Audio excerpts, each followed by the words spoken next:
Après les 51 ans de coopération bilatérale, la Chine et la RDC s'engagent à revitaliser les liens d'amitié sino-congolaise. La délégation congolaise et la Commission nationale des réformes et de développement chinois se sont convenus d'actualiser les contrats chinois, les conformer aux exigences et besoins de développement de la RDC en tenant compte des enjeux du moment. Après 5 ans d'existence de ces contrats, tous ces contrats seront assujettis au mémorandum que les deux États signeront pour cette nouvelle dimension de la coopération.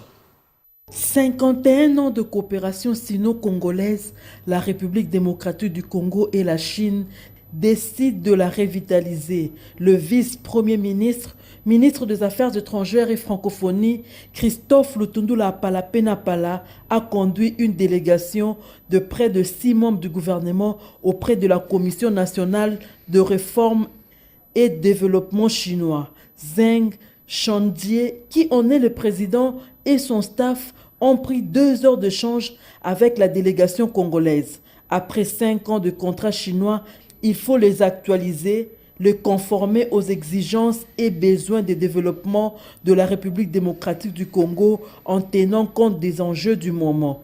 Des dossiers sur la diplomatie, des développements, des finances, des infrastructures, des mines et du numérique ont été mis sur la table pour que les objectifs qui guident cette coopération répondent au contexte à la fois national et international. Des nouveaux portefeuilles de projets contre le changement climatique pour les investissements verts et le numérique sont fortement envisagés.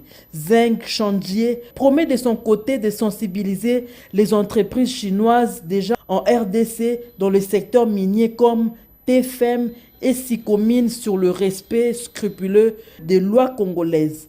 Tous les contrats seront assujettis au mémorandum que les 2 chefs d'État chinois et congolais signeront un de ces 4 matins pour cette nouvelle dimension de la coopération.